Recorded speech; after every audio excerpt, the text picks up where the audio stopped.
Welcome to the Concrete Podcast, where we bring together the people who design it, produce it, place it, and build with it every day. Our goal is simple: to unify the concrete industry by sharing real conversations about materials, methods, and the challenges we're all working to solve.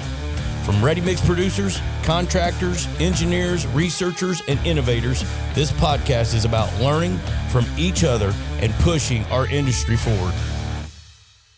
Hello, and welcome back to the Concrete Podcast.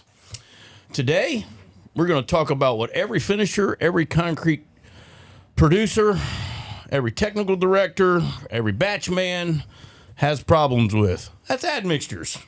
Particular one we're going to be talking about today is water reducers. Man, first, we do have a special person on the podcast with us today. Joe, you want to introduce him? Yes, I want to introduce the fourth generation finisher, an expert in technical of E5 nanosilica, my nephew, Benjamin Shutterly. But before we do that, I do want to give a big shout out to SRM Ready Mix for helping us being successful in areas across the country. That's right. Thank you, SRM, for your professionalism and helping making the industry. What a great company, SRM, right? Just the culture, the everything. The Love the mentality, culture. Love the what culture. they've done there down in the South. Yep. I like Good folks. what they do for the communities and what they're doing. But Right. big shout out to SRM for Absolutely. what you guys are doing in the industry. So We're kicking off. We're going to dive right into these water reducer issues. We're talking about water reducers today. It's kind of the antithesis of our motto here at E5, which is water is why. Water reducers versus water is why. Well, first I'm going to talk about what I've been seeing on Facebook pages, job sites, places we've been incorporating our product to help fix some of these issues across the country. One particular area we've been at in the last couple of weeks is Texas. Hot, dry, low humidity. Finishers saying it's tearing, it's ripping, it's this and that. I think a lot of finishers don't understand the admixture chemistries that are going into their concrete. And my nephew's been on site for the last 2 weeks trying to work out some of these mix issues. So one of the issues we were having on this particular project was it was sticky, tearing, slow setting, and then accelerating setting. So those are the things they were experiencing. And when we start to look into the batch weights, batch tickets, all the ingredients that's going in, we start to problem solve what some of the issues are. Ben, when you were down there, give us a little description of what you were experiencing down there on this project and just set Mixed up the design, story. environment, climate, all that. And so first, a lot of these projects we're on are probably the largest amount of money ever spent on projects that have ever hit the U.S. I mean, you're talking not just $1 billion, $20 billion, you're talking $100 billion plus projects. We're seeing a turn in kind of the senior leadership of what we're seeing in the field. I'm going into ready mix plants and that's just in Texas. This is across the U.S., across the world. And you're seeing guys that have maybe 5 years experience. Some of the guys might have 30 years experience, but they're ready to retire. They're done. Yeah. Some of the guys we run into, they're talking about their fishing boat, the next trip coming up, how they're done. They talk about the problems, but they don't want to fix the problems. Right. So some of these jobs, what you would expect is a very stringent QC, that the mix has been well validated, that somebody's gone through, looked at the water cement ratio targets. Are we hitting it on the job? If I'm a 0.42, is it coming out of 0.40? Is it coming out of 0.45? What's the deal? Sometimes we're seeing 30% less water than target. Held back. But there's nothing on most of these jobs that say, I've got to have enough water to make this thing work. They can do whatever they want to. They could go down to a 0.3 and the target be a 0.42. They're making up the difference with the water reducers. Some of the things we see is the water reducers might be a type A, might be a type F, but you dig into chemistry, yeah, they can pass it over here in the ASTM world. It's a pretty broad area. They can get into what we classify these water reducers, like to be a retarding water reducer, you don't have a huge target you hit to pass ASTM. Yeah, window is wide. So we saw some that were considered water reducers, mid-range water reducers that are actually accelerators. So in a desert environment, that works great if I'm doing a night pour, because the temperature's changing drastically in the morning, the sun's coming up, I've got some UV stuff that maybe that's not a bad idea to get ahead of. But if I'm starting my pour at 7 a.m. and I think as a contractor, I've got a water reducer in there and nothing on the TDS, nothing anywhere says it's accelerating the mix until you get into the data, you get into the SDS sheets. And then that's where they still are pretty ambiguous. Yeah, we're on this side looking at the chemistry going, whoa, and we point this out, and you've got these massive projects. It's going through 6 to 7 different companies for review. Nobody's looking at it. So that's one thing, you called it out. Water is why. That's right. So when we see 30% reduction in water, we see the mix being accelerated. We see the finisher going, hey, I can't close this up in time. My finishing window's been it's been affected to where maybe that top's crazing because they're having to kick the machines in high gear to just try to get that thing burnt in before they, before they get out of Dodge. Right. And everything is in the mix that should be in the mix based on the spec, right? Based on Based what off was told, engineering. It's right? based off Everything's in there. So what's the problem here? It must be the finisher. Ticket looks timing. great. Right. Now the water, when we look at the water, that's one thing, especially when 1L came out, we'd say, hey, it's sticky, it's tearing. We'd hear the finishers, oh my gosh, I can't float this thing. I can't. And we would be on site. That's one thing with all the DOTs. We're required to be on most of these bridge decks. Right. So we were able to collaborate with Ready Mix in real time and say, let's go to the target water cement, then adjust, then add your water reducer as you need. We'd see our flex strength. Boy, you're leaving a lot of things open for me to say. And I'm just holding my tongue quietly. He's not stopping, is he? No, this is good. Hold on, but This just now for the audience, for the finishers, let's break this down for them a little bit. We're going to describe kind of what he was experiencing. So when he called me, he was having this issue, and one of the test pours had some cracking and some tearing at the surface. Well, first thing I ask and always ask for, where's my batch tickets? Where's my batch weights? I started looking at them and I noticed that one of the test pours had 3 water reducers in it. And I look over at the next one and it only has 2.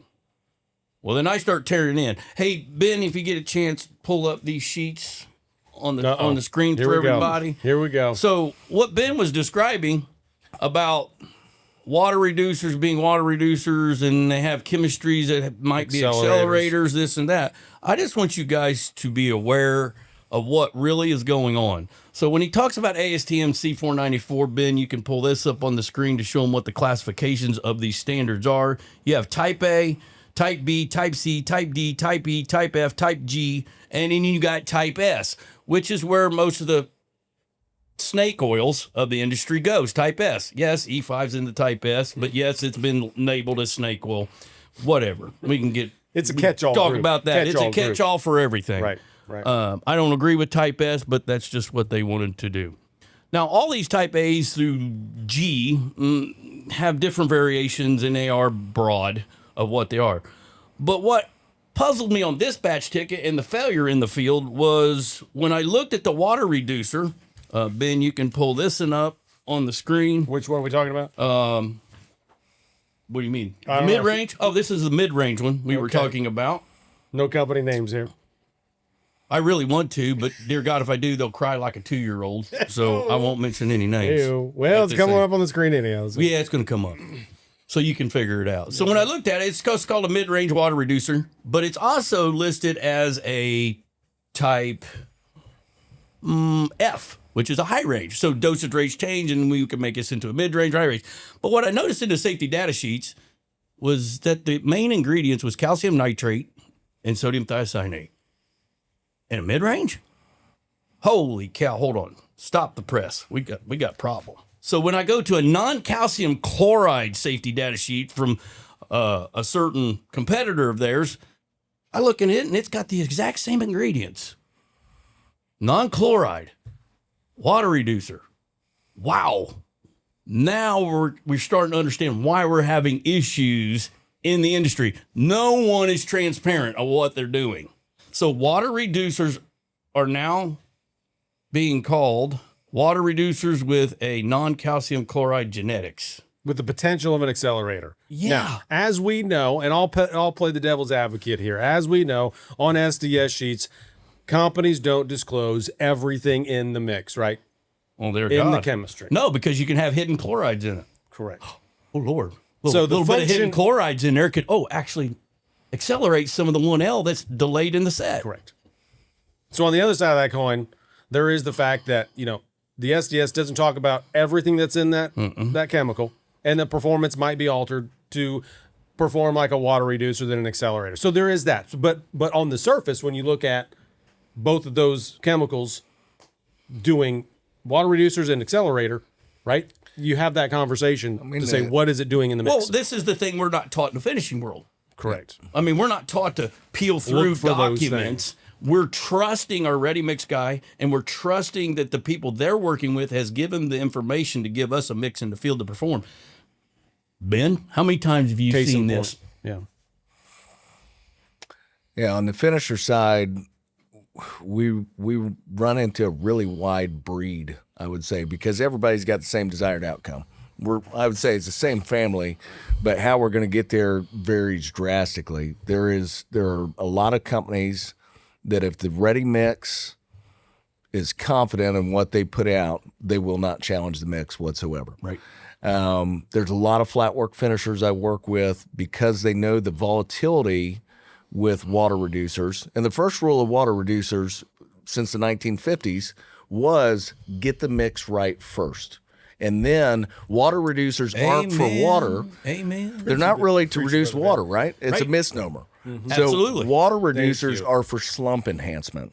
The best thing you could ever call a water reducer in this industry would be a high range slump enhancement or a low range slump enhancement. Amen. But when we let's say change that term. water reduction, it's because I'm not getting to that slump increase using water. That's where the deleterious, if you get the segregation, we're Correct. not able to Absolutely. bind the mix right.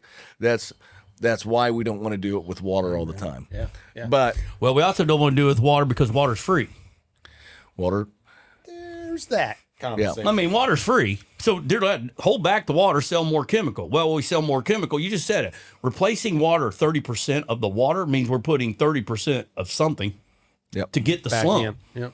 We're putting something in to get the slump when we're, oh dear God, I don't want to give a finisher free water. I want them to pay for chemical that causes his issue. Or maybe they think it's more of a control factor, right? If I put water in it, I don't know what it's going to do via slump. With the water reducers, maybe they know, hey, I've got X amount of time, pot life. I mean, we can obviously go there. I stopped counting how many times Ben called me and told me how many times they were holding back water. water, pot life. I mean, your pot life with 1L cements is one thing we study in house aggressively. You're seeing anywhere from a 30-minute, 15-minute, 30-minute change on average. Now, there's some that just completely collapse in this new chemical environment.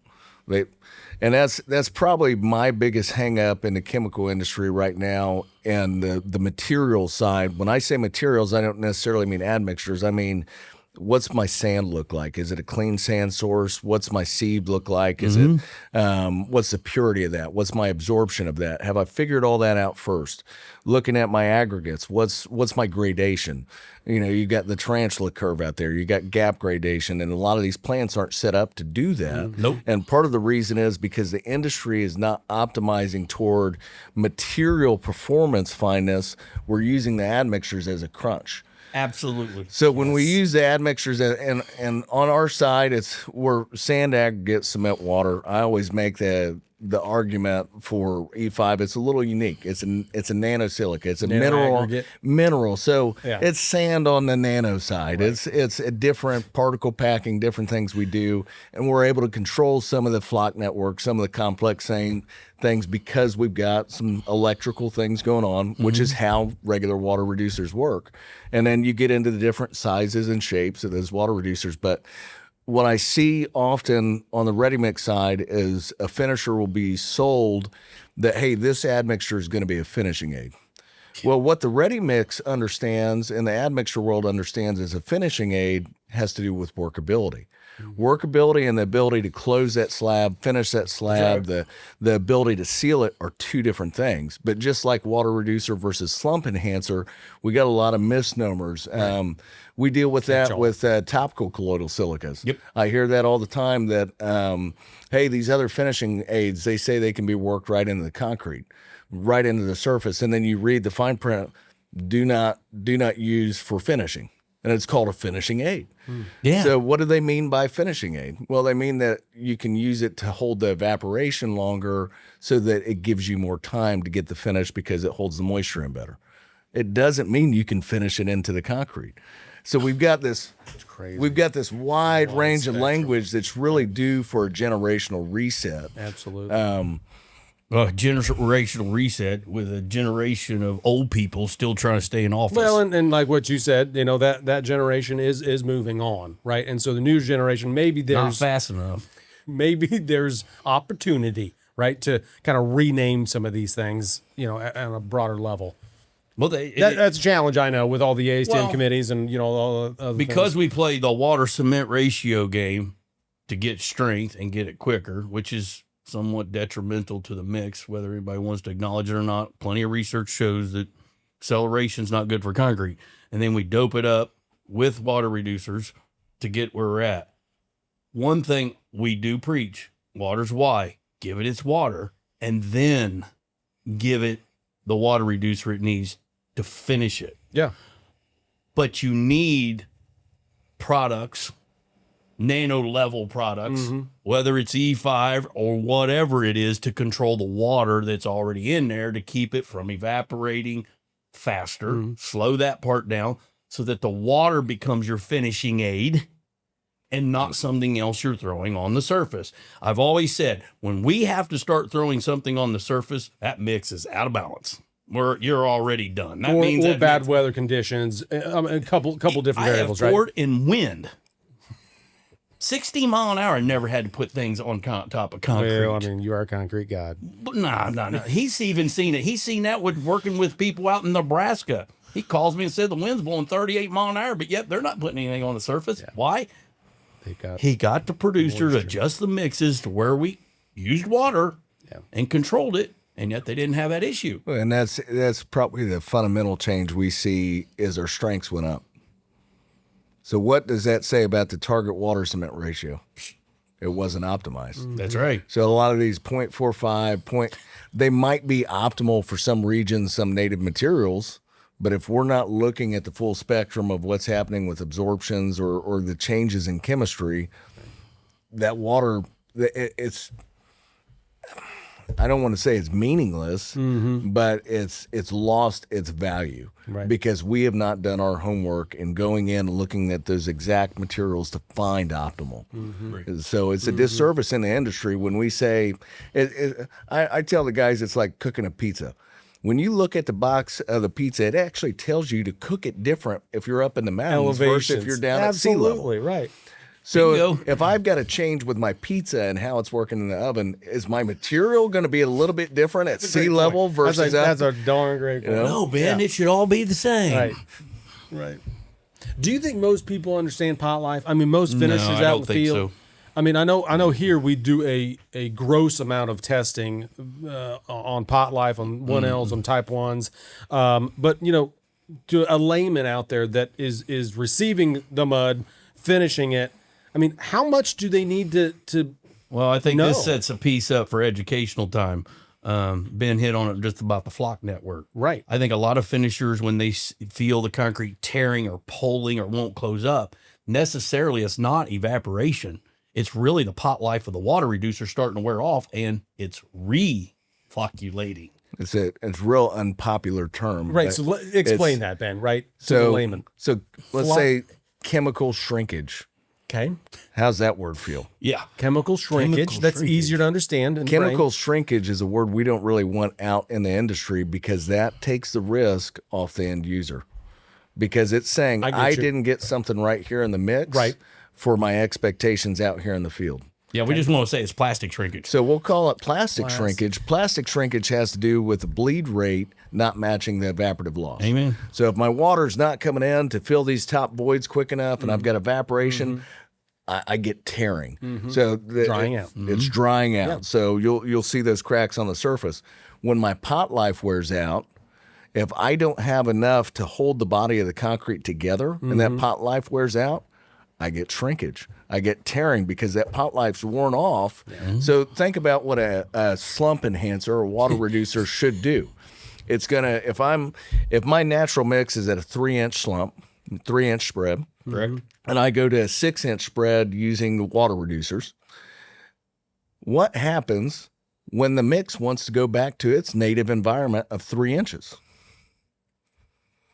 If the pot life wears off, that means I'm going back to my native potential. Okay. Because that admixture is only going to disperse and dispel everything. It's called defluctuation. Defluctuation. So there's some really cool charts. Maybe we can do something fine on a whiteboard there with Ben. Yeah. But a lot of it has to do with the ions, so repulsion. So a negative is going to push back on a negative. As a kid, you used to take the horseshoe magnets, put them together, and watch them repel. Sure. That's what's happening with our admixtures in the cement grain. The cement grains naturally got a little bit of a charge. The water reducers have a charge. They repel each other. That's where I get my slump enhancement. When that collapses, what happens if you flip that horseshoe magnet? Everything wants to come back together real quick. Great right? analogy. Right. So when I'm dealing with that, though, that's one thing we don't really study real well. You can do it with XRD. There's some cool advanced equipment out there now that we could really get into it. There's some white papers on it, but it's not a real popular area of study because it's highlighting. You got to remember, water reducers were naturally a waste product when they came into the industry. Before you got into fly ash? Fly ash was a waste product as well. Wood pulp. And then Yeah, wood pulp. wood pulp, lignin Lignin sulfonate. sulfonates. But then when you got into high range water reducers, they changed the shape of the molecule to make it more optimized for, it's the ones you like. I can go 2 ounces, it's going to give me go X. 2, I can go boom, 8, give me it's X. going to give me X. So you see these things. Once we optimized for concrete, it made more sense. My dosage rate was affecting what I'm getting in slump enhancement. So, but the old school, it's not a linear relationship.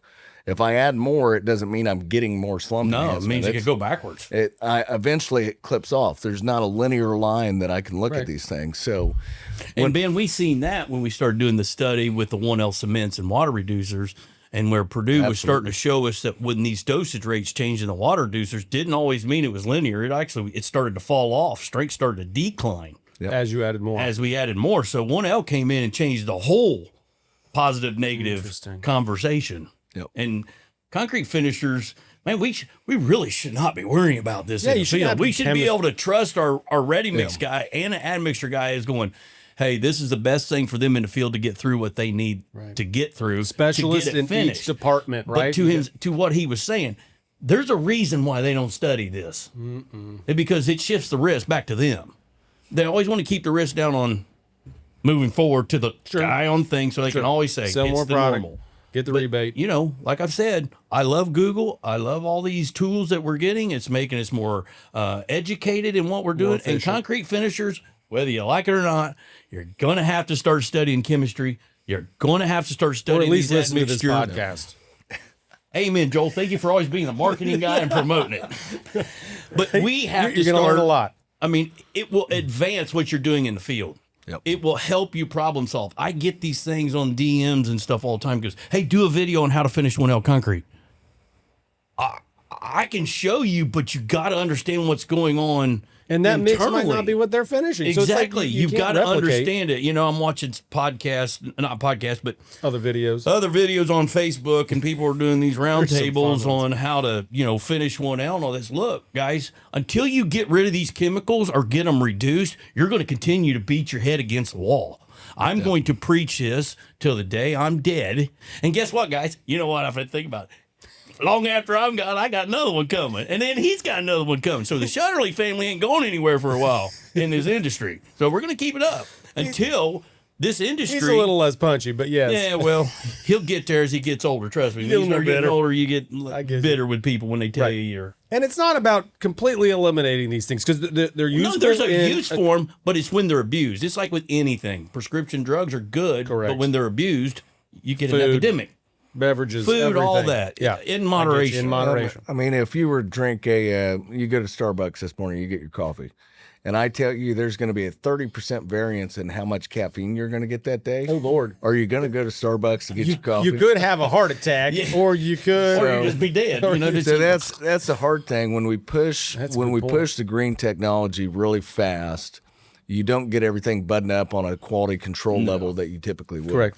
So when I look at a 1L cement, is 1L cement evil in and of itself? No, I mean it's got a great idea that as far as being more green, more environmentally friendly. Problem is when I look at the U.S. standard for 1L cement and I look at water reducers and how we can optimize them, my percentage of the limestone fines, its material composition can vary 30% in its calcium carbonate content. Correct. So then I look at a ready mix plant. They've got a 1% tolerance. Now, hold on. For the audience, you're referring to the 30% versus Limestone. what goes on in Europe. Correct. So Because Europe does 75% calcium carbonate, where the United States only does 40%. 40% minimum up to 70% maximum. Max. But if I'm at a 40% minimum, that other 30% can just be any other carbonated material. right. Magnesium carbonate, you got other things. Oh, yeah. So, and then on top of that, I've got a 2.5 plus or minus. That's a 5% variance that I could have tanker to tanker. One tanker could, if let's say my target's 8, I could come in, that first tanker could be a 6.5. That next target is still within 10. my next tanker could be 10.5. Right. And it's still in compliance for that 1L8. So realistically, that 4% tolerance. Yeah, so, Right, well, from it's 6 to 5, 10. 2.5 either Yeah, side, so 5. it's a 5%. But The then standard says they're only allowed to be 2, I believe. Well, 2 up, 2 down. I thought it was is it 2.5, but maybe it's either way. Maybe it is, but it's a big window. But the point you're making is, yes, there's a large window of additional chemicals and minerals that are within this powder that then can react with water reducers and accelerators and all the So things that it affect creates the pot a life. need for very maybe robust isn't the right word, versatile, I would say. It's creating the need for Versatile. more versatile admixtures, because what we were able to do with a set target, set predictability, now that variability has changed drastically. Yeah. To where if I'm going region to region, we have some producers that are close to 5% limestone fines. We have some that are, as the FHWA report showed, 18, and they should 15's max. Right. But let's focus on reality. I've got some guys out there that are right over the threshold. yeah, there's some 18% running around the country right now. So whose responsibility is that to be that versatile? Because you've got this unknown out here, and now we've got to create. Right. It's not possible at this juncture, right? So like if we're talking to finishers obviously today and saying understand pot life, understand water reducers, accelerators, look at the mix designs. What do they need to look at prior to a pour to say, okay, I need to understand that, the transport life of this concrete is 30 minutes, 45 minutes, an hour.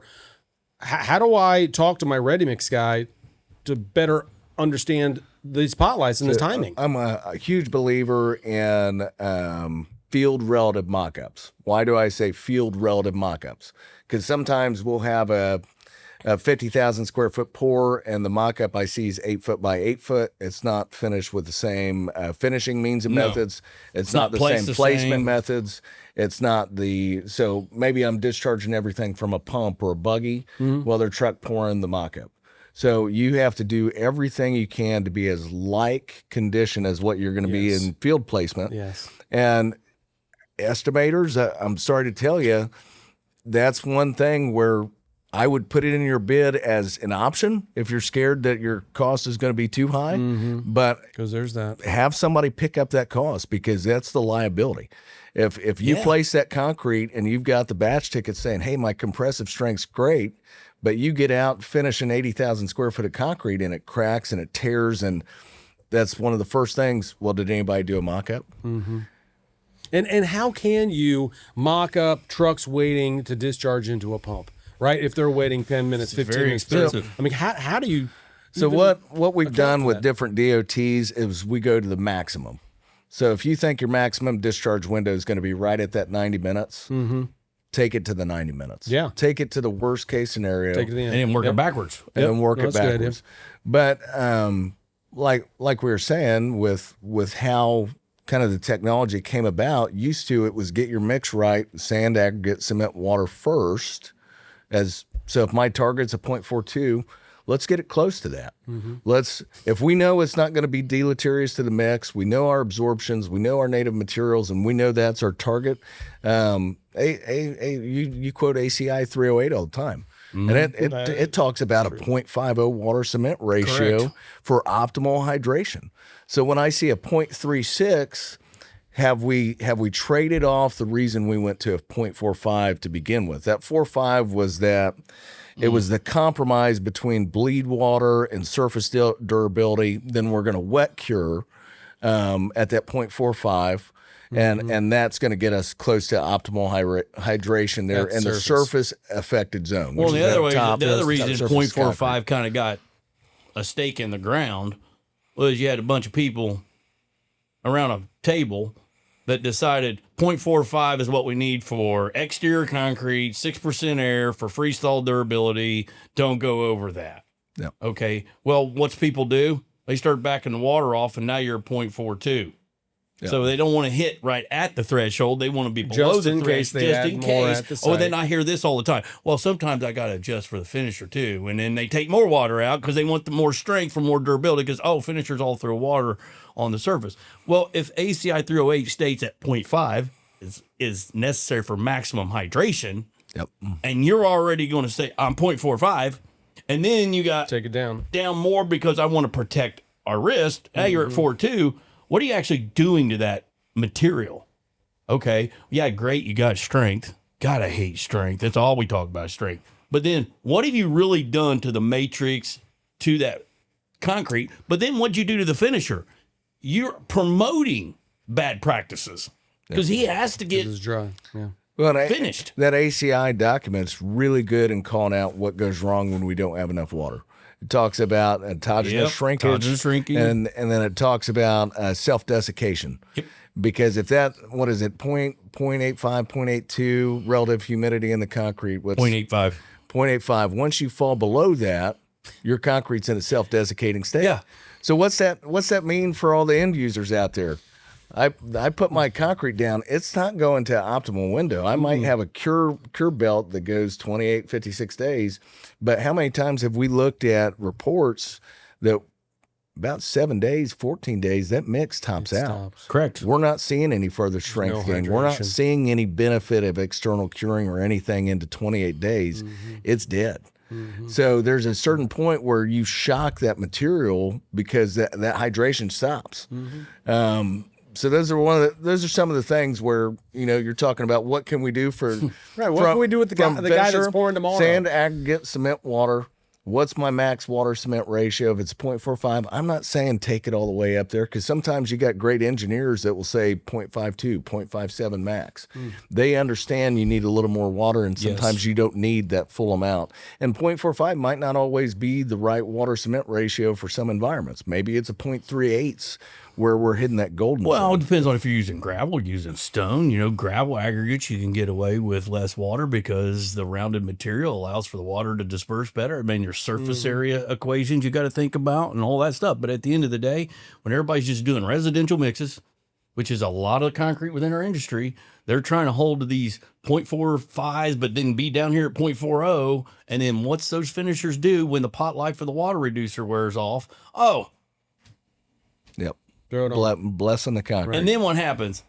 Well, because the mix wasn't right from the beginning, this guy's had to do what he needed to do to get finished. And then when it scales or delaminates or this or that, everybody's saying it's that guy's fault, but it really started back here by not getting the mix right in the first It was place. like the video we were watching this morning, right? Where he poured a 4.5 slump, and then it started cracking during placement. And he's like, "Hey, comment why you guys think this may have happened." So wasn't necessarily talking about water cement ratio. He's talking about slump. So Why did that happen? Well, my theory on that, it's not a theory. It's happened to me in our finishing days, cracking before I even get the trial machine over. And it's like, what? Well, now I know why.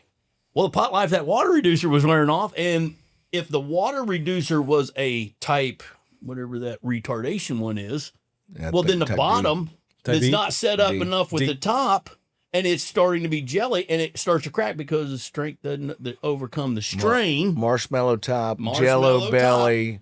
We hear it all. And it's because there wasn't enough water in it. I mean, burning the top. Well, it wasn't enough water in there for the hydration to really kick off. We overloaded the chemical. The pot life wore off. It starts to pull apart because the strength's not there for the strain it's going in through the hydration phase, and then it starts to crack. Well, you can't cure your way to perfect mix that way. It's already damned from the beginning. So what do you tell a finisher that when there are hundreds of videos these guys going, crack before I finished? Well, whose fault is that? Right. Is that a finishing technique? And sometimes it's 70% relative humidity. But you hear this, it had to be plastic shrinkage. It had to be evaporation. It's like, man, it was we're in Alabama. The jungle out there. We're in Alabama fog down here, man. Everybody's sweating through, 3 or 4 shirts before they're plenty of humidity out there before the sun rises. So, it's I would say tricky. Instead of focusing on water reduction, they're the best contractors I see, probably sometimes even before we get a call here at E5 and saying, hey, can you help us, is water control. They're looking at how can I control the water in the mix.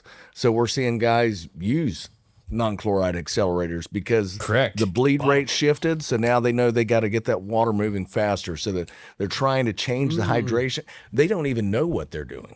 They just know it works. But it works, yeah. So they're changing the viscosity modification. We talk about hydration stabilizers instead of retarders now, and that change in chemistry and kind of the advancements there. So that's probably the best thing I could say to a finisher is you might have somebody else advocating for water reduction and slump enhancement, but make sure they're focusing on water control too. Is the system stabilized to get through your end of placement, end of pour? If I'm going up 20 flights in a high rise, is that mix gonna cannibalize itself through the pump? Or have I set myself up for success through making sure the rheology's right? And these are, like you said, education-wise, rheology, if somebody came and said that on our job sites years ago, I would look at them and go, just get out of here. Just go. There's no scientists here. Because why? There was a time, I'm like, I hear people doing mock-ups all the time. I'm going, you never did those back then. I never did mock-ups. Why? Because I actually got concrete back then. And it wasn't overloaded. You trusted the mix. I trusted the mix. My producer always gave me what I needed. Yeah. But the one thing I never could control in my whole entire career, even dads and everybody's could not control water. That's why when I figured out how colloidal silicas or E5 works in the mix, it was like, oh my gosh, the missing piece. This is controlling my water. Yeah. Then it started to allow me to I don't need that water reducer and I don't need as much of that. But to your point, what I did need was maybe sometimes a quarter shot of a non-calcium chloride. Oh, yeah. To bump a little Red Bull every now and then never hurt. And boom. And guess what? Everything come into play. The evaporation rate, everything was set, and then I didn't have issues. Most people think I'm against all the water reducers. Nope. They have their place, but their place is minimal in the equation now. It's not, let's overload them. Let's keep them down here, but give them my water. Mm-hmm. I mean, the other day we got a call, and I called Ben. I said, you believe this guy left out 90 gallons of water? Per truck? Held 90 gallons of water out of his truck and then filled it full of water reducer and then calls and goes, man, I really need your help. We got cracking all over. And I'm going, first thing we're going to do is get rid of that water reducer. I'm going to send you some internal cure and LFA, and we're going to get this problem fixed. Or just selling some buckets of water. Good Lord. Back in his mix, for God's sake. But you know what? It's not that guy's fault. Right. It was the guy before him that started that trend. It was the generation, and the older generation that said, nope, low water cement ratio water reducers. Mm-hmm. Well, congratulations. I'm glad you never picked a strike off board and you're telling me what to do now. Okay. No, that's not working. But we just fixed it in the field. We didn't know. We wasn't educated. We didn't have the tools. We just did it. We just did. Now, he got brung up in a little bit of a different era. He was kind of during the transition, I would I say. mean, he was kind old and of, new. So you knew a little bit of both. he had a touch of the old, but then he started getting into the new. But Well, I mean, if we could get a 4.5 slump, plus or minus 1, with no water reducers, somebody had to tell me why I need a water reducer. If I'm hitting my slump target Yeah. and I'm not exceeding my water target, I've got no issues on the slab. I've got great finishability, no cracking, my curling's optimal, minimal. And then come E5, we're able to control some of the issues you still have with concrete, your curling, cracking, shrinking, crazing, your plastic properties at the top, keeping that paste layer to where it's viable in the finishing window, because I've got guys now that are going full board. It's the first thing I was taught. First you're going to walk, you're going to be a laborer, and you're going to hate life. And everybody's you're going gonna get everything thrown at you. everybody's going to pick on you, and that's going to be character development. That's right. And then you're going to crawl. Calluses. So you're going to walk, then you're going to crawl, and you're going to feel like a slave for hours on end, and you're Crawling on knee boards? And, maybe? crawling on knee boards. Yeah. You know, tens of thousands square foot, hidden columns, hidden edges. Yeah. And then you're gonna walk again. You're gonna have a trowel. So you go from that labor to now I can do my knee boards. Now I can get maybe on a 4-footer or a 3-footer, and I'm hitting the golden zone now. You're sitting and waiting. Then, But hey, now the good ones, they still have a trowel in their hand and they're hitting the edges and they're cleaning up. Yeah. But now what I'm seeing is the guys show up. They're maybe a labor for 2 or 3 days, and they're on a 10-foot rider. just And full bore. they haven't learned the feel. They haven't learned the They give didn't and even take. learn the process of finishing by hand. So wow, allows you to just throw them on a machine. right. So you'll see 1-inch windrows sometimes, and they're on a high FFFL job. So that's one thing I love about Australia. When we got out there, the first day I landed, my flight was delayed. I think it's 36 hours of travel. I hit the ground at 6 a.m. and we'll give a shout out to Ruben there. Absolutely. What's up, Ruben? Yeah, with McClay Industries there, our partner in Australia. 6 a.m. He goes, "Okay, you ready to go?" I just landed. Yeah, And my TV was broken the whole entire TV was flight. broken the whole flight. So we throw on the boots, and I get out there, and they're finished slab. These guys are not touching it till it looks like they're about to absolutely lose it. And then that's when they're putting the machines In their on. flip-flops. And Joe and I've looked at those numbers coming from over there. Oh, it's insane. They're not trying to. They're hitting 90s on their FF and 70s And not even blinking an eye. on the FL, and not even blinking an eye. And they ain't They're- dragging the little screed boards behind their right. machines. They're literally know the material. It's timing. Yep. It's They paid feel. attention. Yeah, they just paid attention to the material. Yep, they've got a little more grit. Yeah. And I see that in different crews across the U.S. They got grit. They're still pouring a 4.5, 5-inch slump. They're real aggressive with it. They know it's going to be a little bit harder day. It's hard to put together a crew that can do that anymore. So that's where these water reducers that we didn't necessarily Right. play with on our floors, you've got a different workforce that maybe I need a 6-inch slump just to get it placed for the day. Because I don't have that same grit. I don't have the same. Yeah, so you lost Knowledge, grit, experience. but there's a trade-off when you lose grit. Your problems escalate. Yep. So there's your trade-off. I mean, you're going to get a trade-off. You just can't have everything. You can't have cake, icing, ice cream, presents, and not go to work the next day. I mean, you sorry, there's a trade-off. But the labor shortage is a real thing, right? And so yes, Absolutely. you've got to have a little bit of Is there a labor shortage, or is it just a complete work ethic shortage? I think that probably falls into both. Maybe a camps. skilled shortage Skilled. would be the right way to say it. Because Sure. there's Yes. plenty of people on these sites. Totally. There's, yeah, when I stand around and, And see that's- sorry, yeah, that's what I meant. 19 people standing there, what I'm looking at going, The people that have Mine the only grit, need 5. that know the touch in the field. it's not Right. there. And we work with some phenomenal quality control guys that Yes, they'll we do. call out what we're talking about to optimize a mix from batch to the guys walking off the slab at the end of the day and saw cutting. They want to look at that saw cut. Is it unraveling? Or are they getting the right set time? Clean. They're watching the full window. but a lot of these guys are retiring, and a lot of these guys have been pulled out of retirement. I know I have seen more guys in their late 70s, early 80s still working in the industry in the last year and a half. Right. And I ask them, I mean, you got third generation, fourth generation guys out there, and it's, hey, you plan on retirement? I've got nobody coming behind me. Yeah. I can't. I got to download all this to these guys, which is good. So Well, and I shout out don't. to those And folks. the younger piece of this really has an opportunity to excel. I mean, they have There's an opening. everything at their disposal to change to make it all better than what we used to do. Tell me what a 20,000 square foot pour used to be in 1980, 86, when you were first kind of getting out there and running work. I mean, that was a big day, right? Oh, that was a huge day. So I mean, huge day, striking off all day long. And I remember it was a 4-inch max. Yep. There was no 5-inch. It was 4-inch max. We had strike off boards, 14-footers, 16-footers. We had 25 guys on 10,000 square foot, and we just did our job. We didn't have riders back then. Well, we did, but they were, wow, They were a whole interesting. different breed of Yeah. riders. Yeah, I We had remember that 4-foot picture. machines We and should show paint that picture. and little flow chutes, and that's how we did it. But you know what? We didn't have near the problems as we have now. Now, I remember exclusively when water reducers really started to ramp up in the early 90s, and right about the mid 90s, all of a sudden, I would start to see Ready Mix company goes, if you go over a 5-inch slump, it's required that you have to use a water reducer. And then it would come with a $7 a yard charge. Yep. All right. Hold on. I'm pouring 4. I mean, that's the 4 max. Now 5.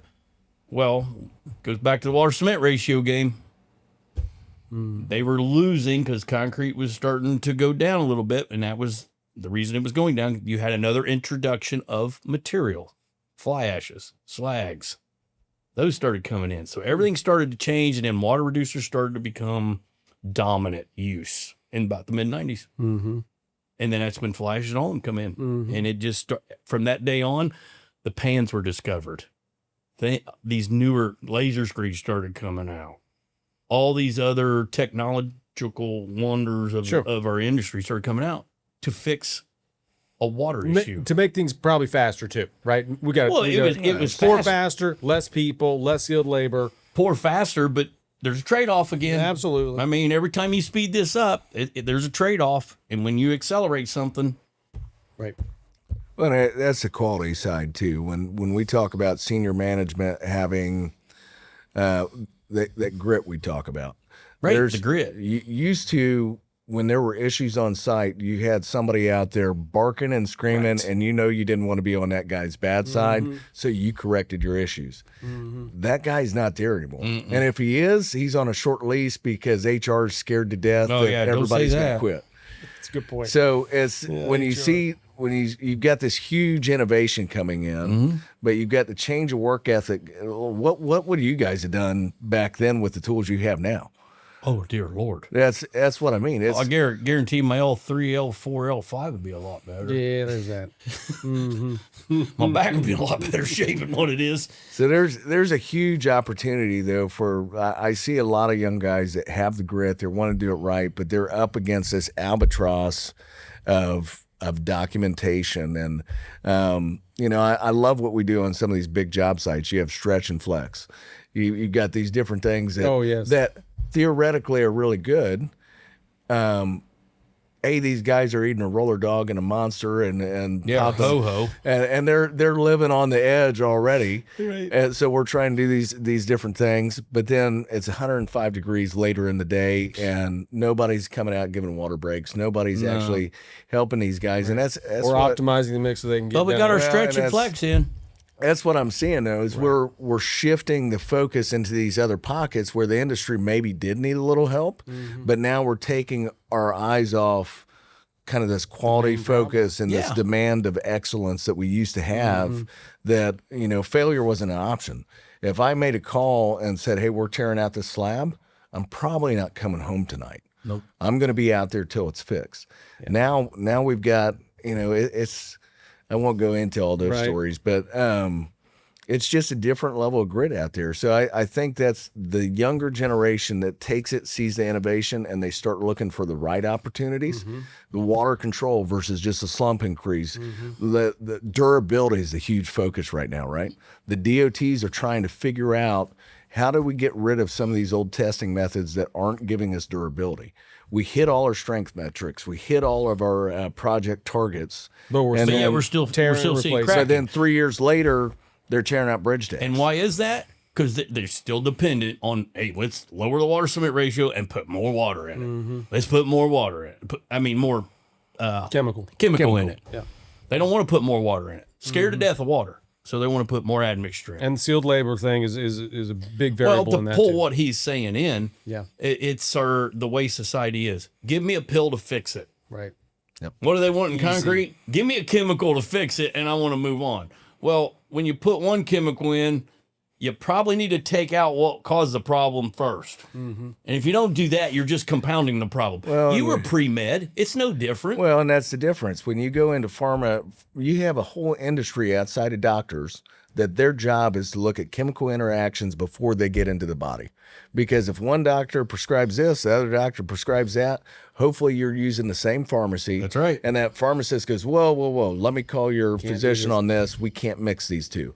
There's nothing in the industry when we take part A, part B, throw them all together. And when you look at even single producers, they might have the chemistry, but they've never actually put them together. Correct. And done multiple variations of that test to actually tell you what's going to happen. Like we talked, it's not a linear map. So I can't just put it in there because there's too many unknowns. I think it's going to act so way. To your pharmacy, the pharmacist should be the ready mix. To go, hey, the admixture guy's giving me, too much. Lily's is selling me the product. Right. Or like they do the doctors. They're prescribing, then the doctor's prescribing this, and then the pharmacist's got to fill it. So the ready mix now has to put all the components together. He's got to go, no, that's not all going to work together. That's a big key missing in the industry is that person. And I've ran around 3 people in my career that was really good at that. And that's that quality control. Norm Felming was one. Chris Wolf's another one, Yep. and Mr. Render was the other one. They can kind of look and go, no, we're going to need listen more water. listen to all those guys you mentioned.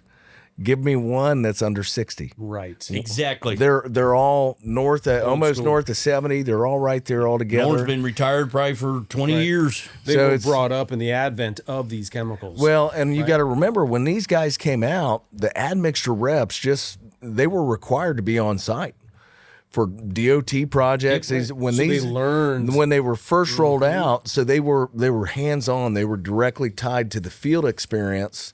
Now there's some good ones out there. I'm not going to lie. Absolutely. There's some really good guys that are out there. They know their stuff. Just like I talked about the Ready Mix QC. There's some phenomenal guys out there on the admix side. I would say it's the exception, not the norm. If you got It's definitely somebody, the exception, and most of them get silent sometimes when they speak too much. well, and most of them are right there they're right behind. Yep. They're in their late 50s. Ready to and retire. Late 50s is young. And otherwise, they're in their mid 60s getting ready to retire.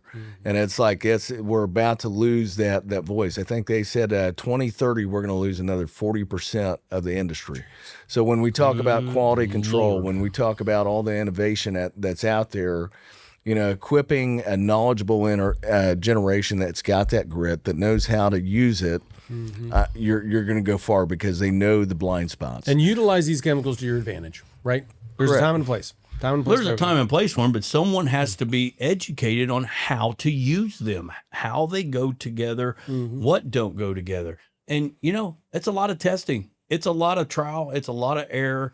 There's not a program you can just shove it all in and it goes, oh, no, that's not all going to work. Not yet. No, dear God, we're working on it. I mean, we're testing the ever daylights out of everything to see how it all works. But at the end of the day, we're years away of figuring out all the interactions within concrete.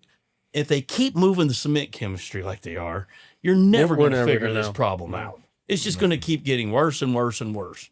And we're going to be, 35 years, we're still talking about the same thing.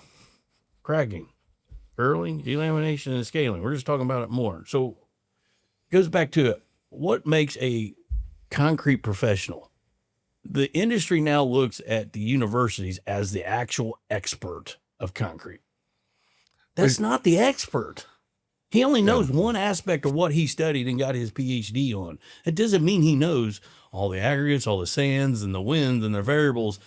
The guy in the field is about as close to the experts you're going to get. Well, he's the closest to point of failure and point of success is what I would argue. Yes, sir. Closest to point of failure, point of success. What do I mean by that? When you run it in a lab, you run it in ideal conditions, ideal humidity, ideal temperatures.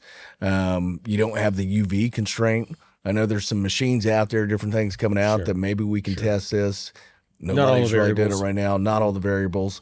And even if you do test for all the variables, is it true to what's my smog content outside? If I'm pouring in LA, what's that? You know, you've seen carbonated slabs from where the truck doors aren't open in the warehouse bays, and it changes the color of the concrete. Every time. There's so many variables you can't predict for that in the field, but we can go, hey, we know what happens if you're pouring a warehouse slab and I've got all the machines running and I don't have somewhere for that carbonization to go. I know what's going to happen to the color of my slab. So that's the closest to success, closer to failures in the field. And they're also the guys getting the callbacks after a year, after 2 years. If you're residential, I know, I think there were cases where we had stuff coming back 10 years. Absolutely. And you're dealing with homeowner going, hey, you know, and they might have ran their slab through the ringer, but you've got that to where how many universities have 10 years of ongoing data? You've got these projects that are down that I know everybody out there that pours concrete, you go and walk the floors of what you saw before, and you're looking at the joints, you're looking at the cracking, you're looking at the finish. If you're an owner, you're looking at, did my crew do something here? Trying to self-diagnose. You're What self-diagnosing. worked well in this and what worked bad. I don't in know this. how many. I mean, I know my wife. I'll be walking around. What are you looking All at? of our wives. I mean, Stop I'm looking always down. We're always looking down. Yeah, you're looking where to improve. So that's what the field doesn't get the credit it necessarily deserves, because the stress, the onus, the responsibility of things going well ultimately fall on that finisher. He's the one that holds the contract. He's the one that holds the warranty. Ready mix, great ones will participate in the conversation. But a lot of times the only time that participation happens is due to relationship. It's not necessarily, hey, here's what went wrong. Here's the diagnosis. That responsibility never gets figured out. So the contractor has to say, okay, what am I going to do different to prevent my risk? Yeah, good point.